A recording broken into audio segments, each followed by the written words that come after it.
It's just after 6 o'clock on January 23, 1978, in California, when Sacramento County Police arrive at the home of Terry and David Wallin. They are called there by a neighbor at David's frantic request. 22-year-old Terry Wallin has been brutally murdered. The house shows signs of an intense struggle between Wallin and her killer.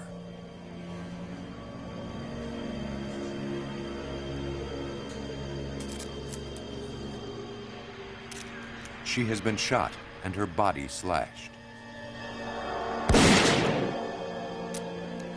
A large knife wound runs the length of her torso. Some of her internal organs have been removed. Investigators are horrified by the viciousness of the crime. The scene becomes more gruesome when they find evidence that suggests the killer might have consumed Wallin's blood. Officers find a yogurt cup with bloody lip prints around the rim.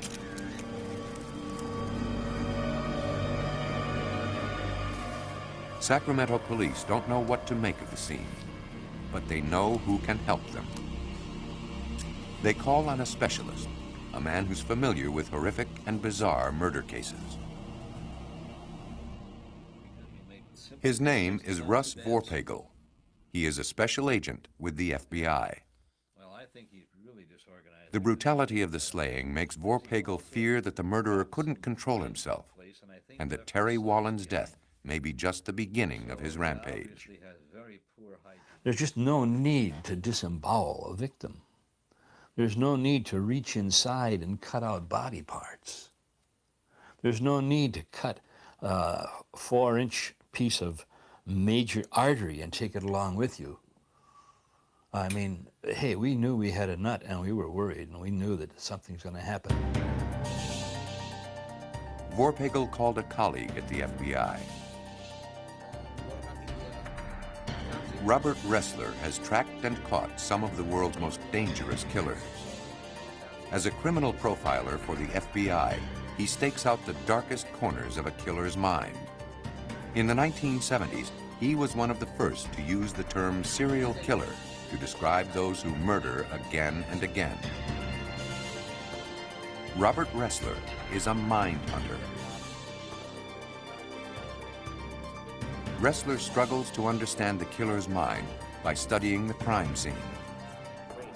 Knowing how the killer thinks is essential to predicting his next move. When will he strike? Who will he target? You have to have an emotional need to solve a crime. You have to want to know who the offender was. You have to know what that person is, what he's like, what he was like before, during, and after the crime. But there is a danger in identifying too closely with those who destroy. Ressler heeds the words of German philosopher Friedrich Nietzsche, who wrote that whoever fights monsters should not become a monster himself, and that when one looks into an abyss, the unblinking abyss stares directly back. For Robert Ressler, Nietzsche's observation is motivation and warning. Looking into the abyss to me means looking into the depths, the deep crevices, the dark crevices of man's human mind. And when it says the abyss looks back, to me that means I'm looking back at myself. I'm seeing my reflection.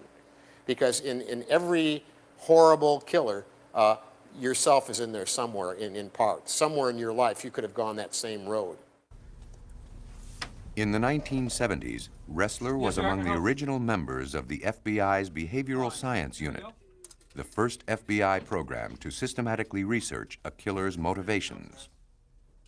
Ressler interviewed some of America's most notorious murderers in prison to learn about their habits and attitudes. Today, Ressler is a private consultant who works all over the world to help solve serial murders. In January of 1978, Ressler applied his knowledge to help Sacramento County investigators devise a psychological profile of Terry Wallin's murderer. It was the first step in tracking the killer. Ressler began his profile by examining the crime scene details. What you look for at a crime scene is the positioning of the body, the way the body was left by the killer.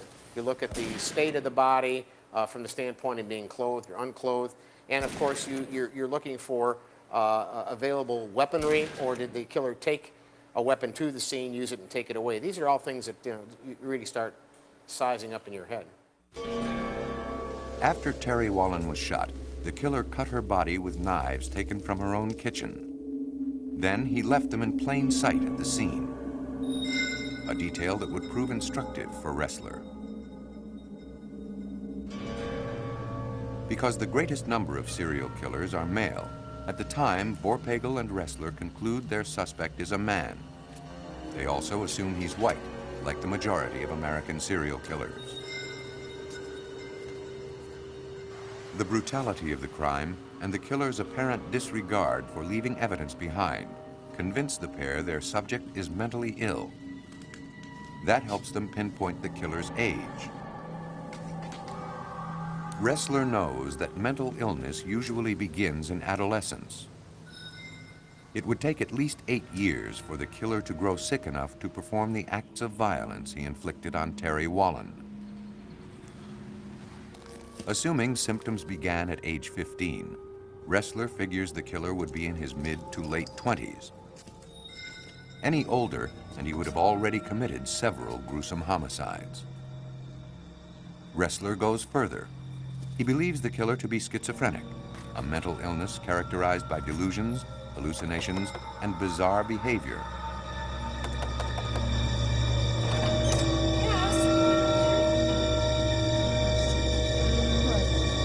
Get out of here!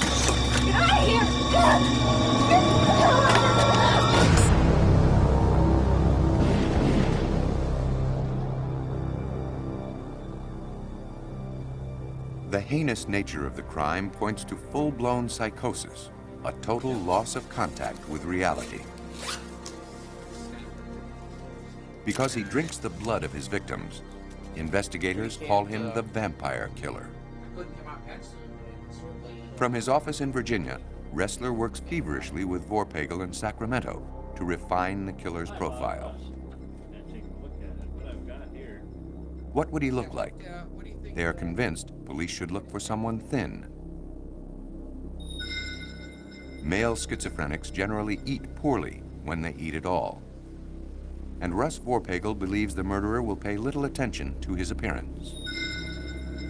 A guy that is suffering from a major mental illness is probably going to have a deterioration in his hygiene.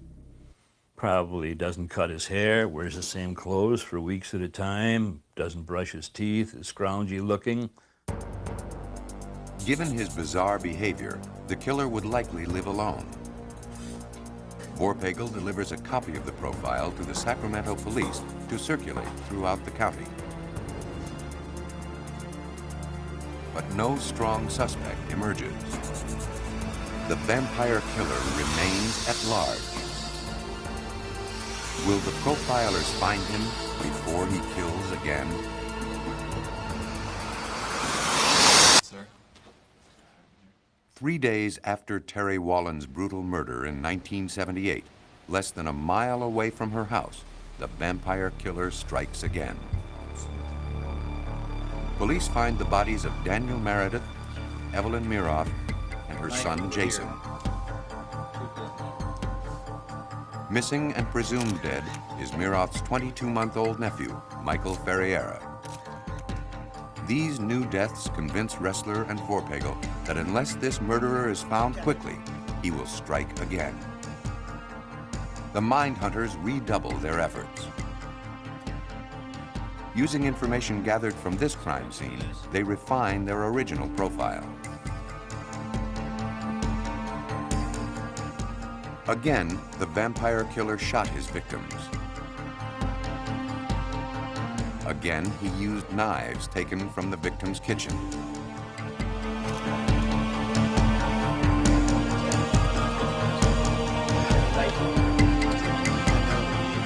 Two knives are found in the room, and another was found outside. insurance. He doesn't seem to care that he's left the weapons behind.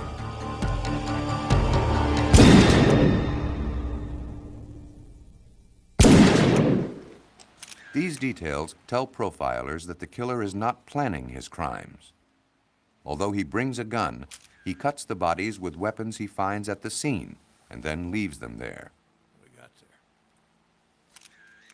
We have a knife that was used to mutilate the bodies. It was taken from the kitchen, used on the victim, and then discarded at the crime scene.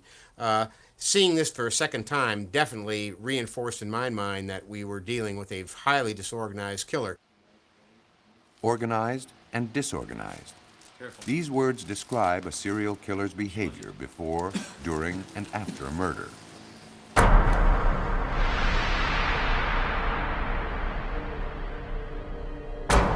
Organized serial killers carefully plot their moves. They cover their trail so thoroughly that little or no evidence remains to tie them to their crimes. By contrast, disorganized serial killers act on impulse. Their behavior is random, making their next move difficult to predict. Investigators find bloodstains in the bathtub. Profilers believe the vampire killer may have bathed in a mixture of water and blood. The crimes are becoming more gruesome and the killer more deranged and more disorganized. Now, we know darn well that your normal, everyday person is not going to fill a tub with water and bathe in the blood.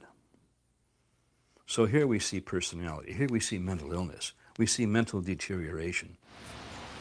From the evidence at the crime scene, Vorpagel and Ressler reconstruct the grisly sequence of events. And the terrifying portrait of a man they've never seen begins to emerge.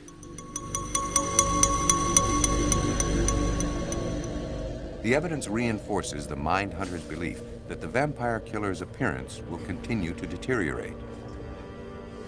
He likely won't have changed his clothes. Unless he is single and living alone, the killer can't possibly escape notice. Their subject is a thin, disheveled loner, not more than 30 years old.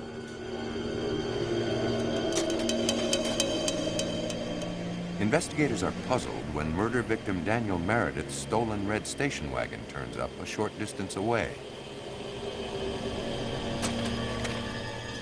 Because it was found nearby, Ressler determines the vampire killer must have walked to the crime scene and then fled on foot after abandoning the car.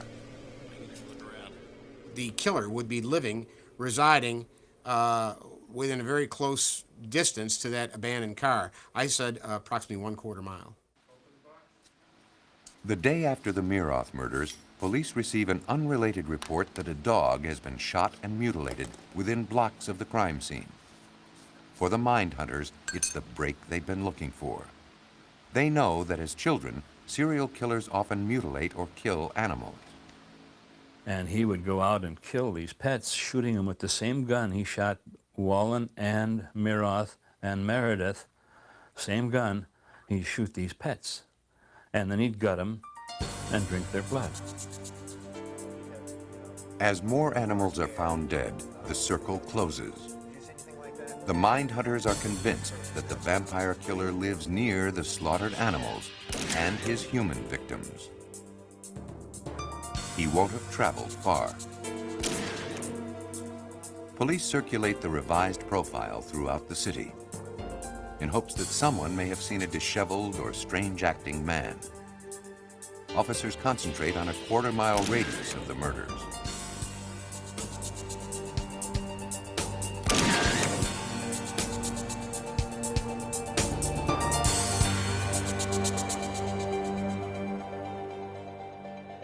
As a woman in her late 20s is leaving a Sacramento shopping center, a strange man approaches her. Hearing of the vampire killer murders, the woman contacts police. The man she eluded at the shopping center, she tells officers, is a former high school classmate, Richard Trenton Chase. She was shocked by his appearance. He had bloodstains on his sweatshirt. His eyes seemed sunk into their sockets. A yellowed crust was around his mouth.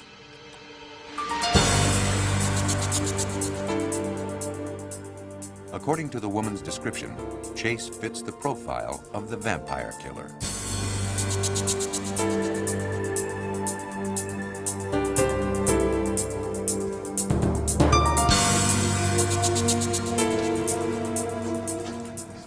Armed with a search warrant, officers enter Chase's home. They're unprepared for what they find. One with an equally chaotic mind. In the kitchen, police find appliances spattered with blood, as well as newspaper articles about the murder of Terry Wallen. Several dishes in the refrigerator contain human tissue. In a kitchen drawer are knives taken from Wallen's home. Investigators also find a toolbox and blood-stained rubber boots.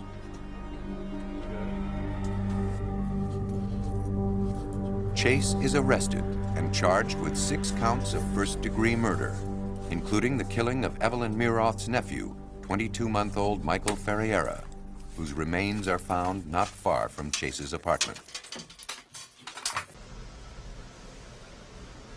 The jury deliberates only a few hours before pronouncing Chase guilty on all counts. The sentence? Death in the electric chair.